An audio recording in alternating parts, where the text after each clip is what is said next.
Assalamualaikum warahmatullahi wabarakatuh. Hello, my name is Marsha and now I am doing my reading test. It's about innovation of business. Welcome to today's Business for You podcast. The focus of this podcast is to think about innovation and why it's important, and also to look at different types and stages of innovation. By the end of it, you will hopefully have a better grasp of the topic of innovation and be able to better understand and drive innovation in both your working and personal lives. So, why is innovation important? Well, simply put, without innovation, it would be difficult to make progress. Organizations and societies would stagnate. Innovation is what drives us forward. It's what forces us to compete in the business world. It's what's lead to better products and services and solutions to new and existing problems. From a business point of view, it's also something which is necessary for survival.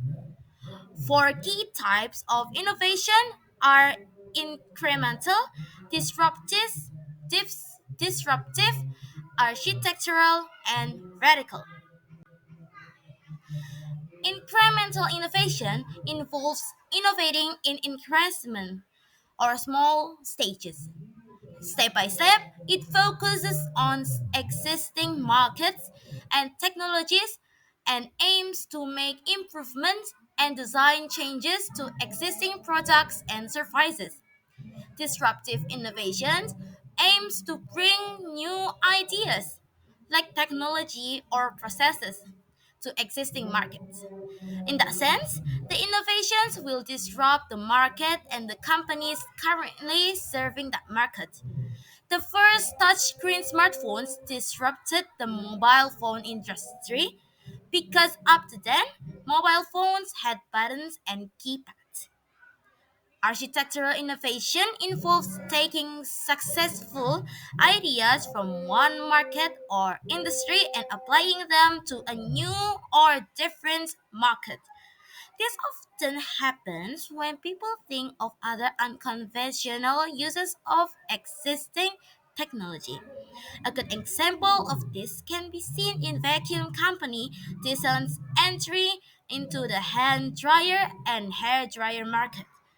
Their advanced airflow technology from their vacuum cleaners was applied in reverse to machines that blow out air. In the case of these examples, it's personal hair dryers and hair dryers in public toilets. And finally, we come to radical innovation. This is where a completely new idea is created for a market that doesn't exist yet. It's often what we think of when we think of innovation, and it often swallows up existing markets. For example, the birth and growth of digital and downloadable music has practically led to the death of music CDs and even DVDs. Similarity, film and TV streaming services may lead to the demise of traditional TV within a few short years. Moving on from types of innovation, let's have a quick look at five key stages of innovation. The first stage is idea generation. This is where you think of the initial idea and develop it into a more detailed proposal or plan. The next stage is support. You need to check if you can get support for it. For example, from senior leaders to stakeholders in your company. If you're innovating in your personal life, then the support you might need could be from friends or family. Do they think it's a good idea and do they think it would work? The third step to experiment The third step is to experiment and test out the idea. This could mean creating a sample or a prototype of it. If it's a product or if it's a service, you could test out a basic version of it. The fourth step is evaluation. You need to you need to assess how successful your experiments were and what chances of larger success your idea will have. And finally, you then need to actually implement your idea. That's the fifth stage.